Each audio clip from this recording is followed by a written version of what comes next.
il a été reconnu coupable de corruption de jeunesse avec li ci topone condamné de ça je me souviens 2 ans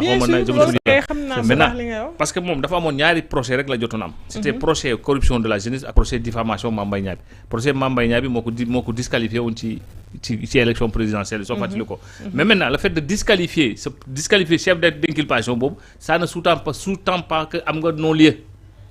non-lieu bi balaa nga koy am c'est-à-dire que non-lieu il faut que ça soit prononcé par un tribunal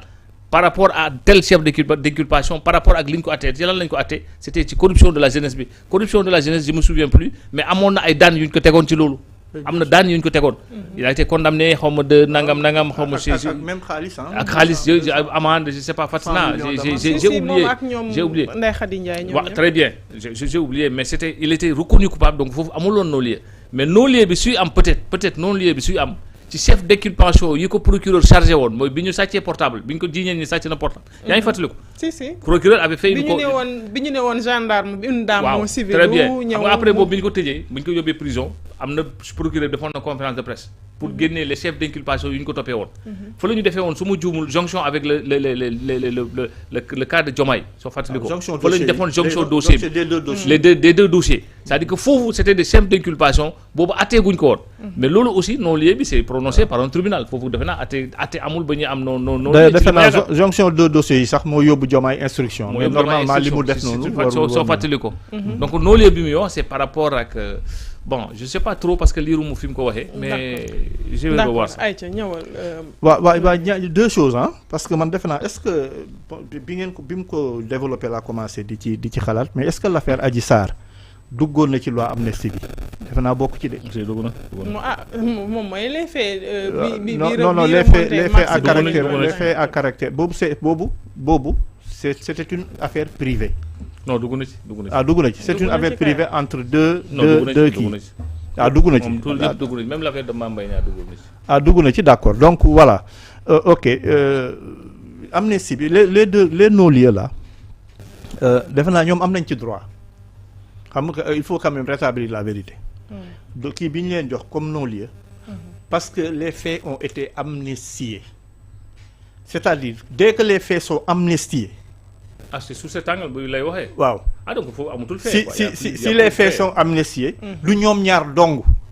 mais ñoom ñëpp ñi nga xam ne tëjoon nañ leen ñu nekkoon ci ay problèmes relatifs à ça am nañu non-lieu léegi ñoom ñoo jëliwul seen kayit xëy na ñee dañoo dem non mënuñ jëli kayit parce que atte mënul am parce que les faits ont été amnistiés non seen kayitu non-lieu laa wax non-lieu bi kay loi bi rek lay doon le kii comme ils ont xam nga on a montré 13 mars 2024 la defe naa non xam nga on a montré un qui date de janvier de 27 janvier 2025 qui dit Diomaye nee la nangam Ousmane Sonko nee la nangam bénéficie d'un non-lieu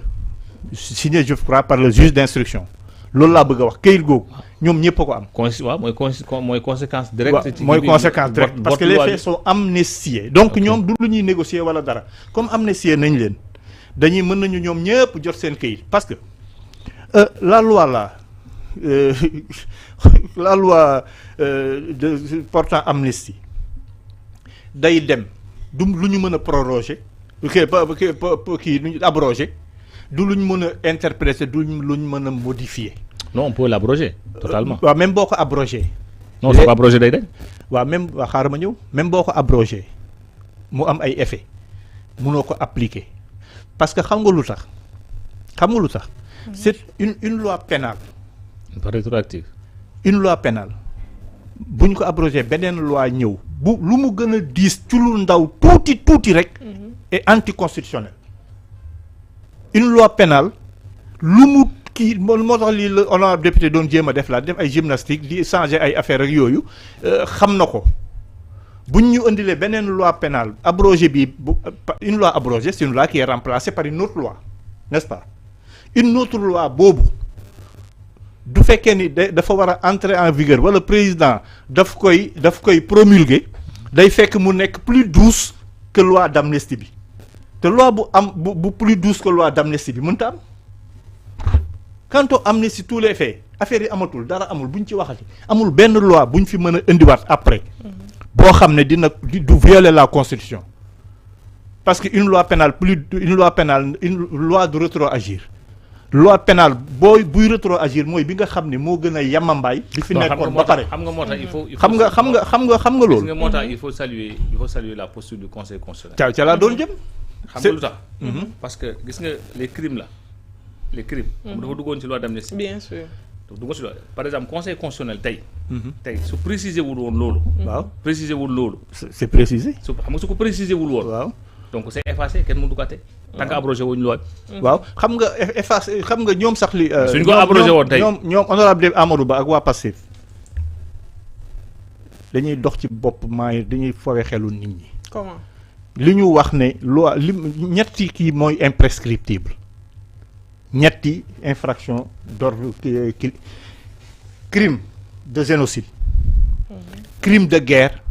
crime contre l'humanité au regard du droit international ñett yooyu kese la donc ñoom yeneen yi ñu doon wax naan dañuy bañ ñu amnistier ko nangam mais kenn du ko amnistier xam nañ ko wala bu ñu ko xamul nañ demaat ñu defi droit comme c'est les juristes ñetti façon crime yooyu crime de guerre crime contre l'humanité et crime de génocide au regard du droit international ces crimes-là sont imprescriptibles dama déggul français noonu lañu koy waxee sont imprescriptibles ñetti crimes yooyu te fii au Sénégal nous ne sommes pas devant un crime de guerre xam nga du crime de guerre du crime contre l'humanité et du génocide. mais ñoom crime contre l'humanité lañ ko jàppee de. ah non c'est des farceurs tu vas me parler de Juan Branco wala Amadou Ba wala yooyu mais crime contre l'humanité les faits constitutifs sax amu ci. yan ñooy lay faits ba ñoom non c'est-à-dire c'est un peu différent xam nga Lamine il va vers les comment dire les chefs mais waaw bàyyi ko mu ñëw ci crime yi mu wax ma crime contre l'humanité yan ñooy faits yi koy distinguer mais fii fan la fi crime contre l'humanité amee. il y a plus de 80 morts. parce que ñu ngi doon xeexal démocratie sénégalaise. non doo bàyyi ñu ngi doon xeexal démocratie sénégalaise yow. mais noonu laa ko madame la journaliste selon vous yow bu la neexee nga jaay mais ñoom li ñuy argument yi ñuy teg man yooyu laay teg ci table bi. waaw moo tax ma ne ñoom seen argument yi ñuy teg juge bi du ko xoolee noonu man mi sumay argument yi may seet teg juge bi du ko xoolee noonu ñoom seen ay déclaration dañ doon xeex pour la ban patrie lañ doon xeexal man mën naa jàpp ni ils xeexuñu pour benn patrie lañ doon détruire la patrie léegi les Sénégalais vont se séparer encore sur ça kan moo nekk ci dëgg na ko justice bi wax y a eu des enquêtes qui ont été faites. d'accord yan fee ñoom ñooy identifier que ni lii. crime contre l'humanité crime de guerre ak crime de génocide ñett yooyu génocide mooy ab race wala ab ethnie buy rey ay moroomam loolu amu fi crime de guerre amu fi nous ne sommes pas en guerre mooy crime de guerre mooy nga jàpp par exemple ce qui on peut-être je ne sais même pas sûr si c'était la Russie et l'Ukraine jàpp ay kii di leen rey di leen torturer wala yooyu crime contre l'humanité mais amu fi woon ci li fi am ay xeex la woon ay on peut même les appeler des casseurs yu doon lancer ay pierres taal suñu faculté de droit taal suñu faculté de médecine taal CUD taal BRT taal TER doon dem di taali fii suñu courant bi di jóge les gens se sont opposés loolu mu fan la fa mën a am ay crimes contre l'humanité donc ñoom xam nañu ne ñetti crimes yooyu amu fi c'est ces 3 crimes là la kenn mënta amnistier yeneen yi ci des yëpp c'était prévu dans la loi initiale portant amnistie musuñu wax ci loi boobu ci li ma gis ne kii bi fii fee yi dañ koy kii pour protéger qui que ce soit donc je crois que je salue encore nos institutions judiciaires là. D'accord ma am na ku may signaler nee na ma Aram attention l'argent de l'indemnisation c'est l'argent du contribuable et non l'argent de Pastef voilà loolu la monsieur Ba doon wax. merci beaucoup Djily ci précision bi ayca léegi yow nga ni crime contre l'humanité lan moo koy identifier ma jàll ci leneen. bon j'ai pas non dama ne li am fii. xam nga mënuma. yow tamit nag yow définir nga crime génocide définir nga crime de guerre indil ma crime contre l'humanité comme ça ñiy suivre dinañ xam. mais crime contre mën nañu toppee loolu Macky Sall mais xam nga crime contre l'humanité boo ko déggee mu am des faits suffisamment graves yoo xam ne humanité tout entière daf leen laal mais fii ce qui s'est passé là la wax dans ce pays là xam nga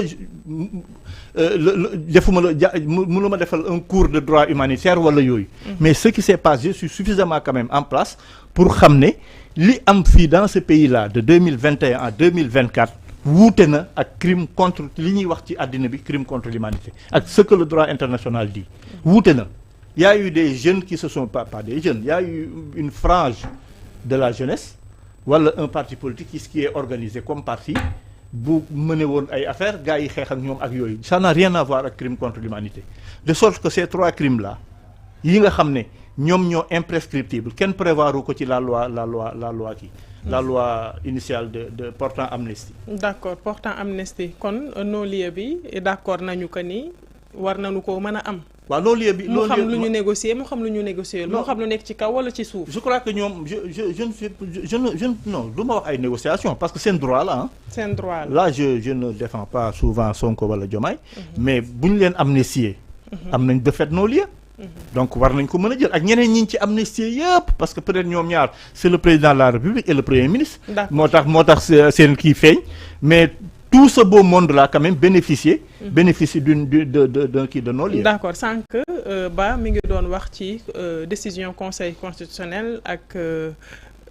recours bi nga xamante ni kii dugaloon na ko Ba nga ni Ba Amadou Ba Pastef ci ay farce la nekk mais yow yaa ko jàngatee noonu ñoom but bi nga xamante ni moom la ñu doon viser am nañu ko am nañu objectif am nañu. lu leer ci seen bopp que moo nekkoon ni bu ñu yemoon ci peut-être ñu ne loi bi kenn mënu ko amnistier kenn mënu ko defaat li nga xamante ni moo di kenn mënutu ko interpréter su boobaa la doon defet mais tey conseil teg na ci table bi xam ni yoon mën na continuer def liggéey ñu daal di déterminer situation yi ñan ñoo ko causé woon yoon daan leen bu ñu leen waree daan. donc mais foofu comédie amu fa est-ce que nekkul dafa gën a muus opposition bi sax la ñu mën a